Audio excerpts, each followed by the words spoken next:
Hi guys, வணக்கம். Thirumayilai metro station work தான் இந்த வீடியோவில் கவர் பண்ணியிருக்கிறேன். அதாவது Mylapore metro station. Thirumayilai metro station வந்து எக்ஸாக்டாக எந்த லொக்கேஷனில் வரப்போகுதுன்னா, ஆல்ரெடி எக்ஸிஸ்டிங்காக இருக்கிற திருமயிலை எம்ஆர்டிஎஸ் ஸ்டேஷன் பக்கத்தில் இருக்கிற லெஸ்கானர் ஜங்ஷனில் தான் திருமயிலை மெட்ரோ ஸ்டேஷன் வரப்போகுது. கிட்டத்தட்ட 5 என்ட்ரி எக்ஸிட் என்ட்ரன்ஸ் வந்து இந்த ஸ்டேஷனுக்கு வந்து கன்ஸ்ட்ரக்ட் பண்ண போகிறாங்க.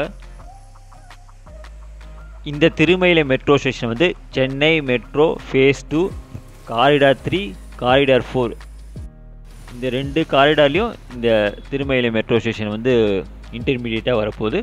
ஸோ இது வந்து ஒரு இன்டர்சேஞ்ச் ஸ்டேஷனாக இருக்க போகுது. அதாவது காரிடார் 3லேருந்து காரிடார் 4 இன்டர்சேஞ்ச் ஆகிற ஒரு முக்கியமான ஸ்டேஷனாக இந்த திருமயிலை மெட்ரோ ஸ்டேஷன் இருக்க போகுது.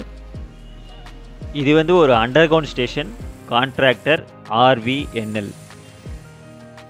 இந்த மெட்ரோ ஸ்டேஷனோட ஒரு ஸ்பெஷாலிட்டி என்னென்னா, இது வந்து ஒரு ஸ்டாக்டு மெட்ரோ ஸ்டேஷனாக தான் இருக்க போகுது.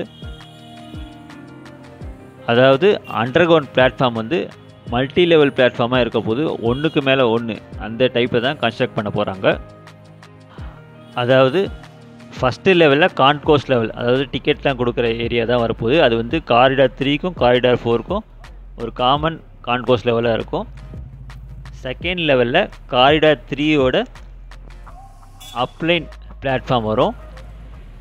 தேர்ட் லெவலில் காரிடார் 4 மெட்ரோ ரூட்டோட பிளாட்ஃபார்ம் வரும். அதில் வந்து பேரலல் டனலாக தான் இருக்கும். அதாவது யூஸ்வலாக எப்படி அண்டர் கிரவுண்ட் ஸ்டேஷனில் அந்த பிளாட்ஃபார்மில் 2 பக்கமும் ட்ரெயின் வருமோ அந்த டைப்பில் தான் இருக்கும் தேர்ட் லெவல். ஃபோர்த் லெவலில் காரிடார் 3யோட டவுன்லைன் பிளாட்ஃபார்ம் வரும். கண்டிப்பாக உங்களுக்கு கன்ஃபியூஷன் தான் இருக்கும்னு நினைக்கிறேன். எக்ஸாக்டாக சொல்லணும்னா, லெஸ்கானர் ஜங்ஷனில் கச்சேரி ரோட்லேருந்து டுவர்ட்ஸ் ஆழ்வார்பேட்டை போகிற டைரெக்ஷன்லாம் காரிடார் 4 மெட்ரோ ரூட் போகும். அதாவது ஈஸ்ட்லேருந்து டுவர்ட்ஸ் வெஸ்ட் டைரெக்ஷனில் போகிறது தான் காரிடார் 4 மெட்ரோ ரூட்.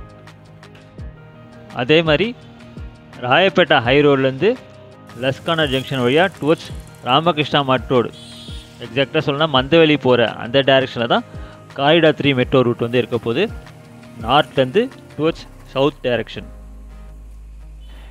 இன்னும் சிம்பிளாக எக்ஸ்பிளைன் பண்ணணுன்னா, சப்போஸ் இப்போ நீங்கள் லிஃப்ட்டில் இருக்கிறீங்கன்னா அண்டர் கிரவுண்ட் லெவலில் போகிறீங்க. ஃபஸ்ட்டு வந்து 1 வந்து ப்ரெஸ் பண்ணிங்க. 1 ப்ரெஸ் பண்ணிங்கன்னா ஃபஸ்ட்டு லெவல், அதாவது கான்கோர்ஸ் லெவல் ரீச் பண்ணலாம். 2 ப்ரெஸ் பண்ணிங்கன்னா காரிடார் 3 மெட்ரோ ரூட்டோட அப்லைன், அதாவது சிங்கிள் லைன் பிளாட்ஃபார்ம் மட்டும் நீங்கள் ரீச் பண்ணலாம். 2 ப்ரெஸ் பண்ணிங்கன்னா 3 ப்ரெஸ் பண்ணிங்கன்னா காரிடார் 4 மெட்ரோ ரூட் பிளாட்ஃபார்ம் வந்து ரீச் பண்ணலாம். அதாவது அதில் வந்து எப்பவும் போல் பேரலல் டனலாக தான் இருக்கும் போது, அதாவது நீங்கள் 3 ப்ரெஸ் பண்ணிங்கன்னா அந்த பிளாட்ஃபார்மில் அப்லைன் டவுன்லைன் 2 மெட்ரோ ட்ரெயின்ஸும் வரும் காரிடார் 4 பொறுத்த வரைக்கும். இதே நீங்கள் 4 ப்ரெஸ் பண்ணிங்கன்னா காரிடார் 3 மெட்ரோ ரூட்டோட டவுன்லைன் பிளாட்ஃபார்ம் வந்து ரீச் பண்ணலாம். ஹோப் இப்போ ஓரளவுக்கு உங்களுக்கு ஒரு ஐடியா கிடச்சிருக்கும்னு நினைக்கிறேன், எப்படி இந்த பிளாட்ஃபார்ம் வந்து இருக்க போகுதுன்னு. இதே டைப் ஸ்டாக்டு ஸ்டேஷன் இன்னும் 4 இடத்துல கட்ட போகிறாங்க. அதாவது கச்சேரி road, Bharathidasan road, Alwarpet metro station, பட்டாளம் மெட்ரோ ஸ்டேஷன், பெரம்பூர் பக்கத்தில் இருக்கிற பட்டாளம் மெட்ரோ ஸ்டேஷனும் இதே மாதிரி ஸ்டாக்டு பிளாட்ஃபார்மாக தான் வரப்போகுது. அதாவது ஒன்றுக்கு கீழே ஒன்று தான் வரப்போகுது. எதனால்னா, இந்த இடத்துல ரோடு வந்து ரொம்ப நேரோவாக இருக்கிறதுனால இந்த டைப்பில் வந்து மெட்ரோ ஸ்டேஷன் வந்து கன்ஸ்ட்ரக்ட் பண்ண போகிறாங்க. ஸோ இதுதாங்க திருமயிலை மெட்ரோ ஸ்டேஷன் பற்றின ஒரு latest information. Underground metro ஸ்டேஷன்லே இது ஒரு டிஃப்ரெண்ட்டான மெட்ரோ ஸ்டேஷனாக இந்த திருமயிலை இருக்க போகுது. நன்றி, வணக்கம்.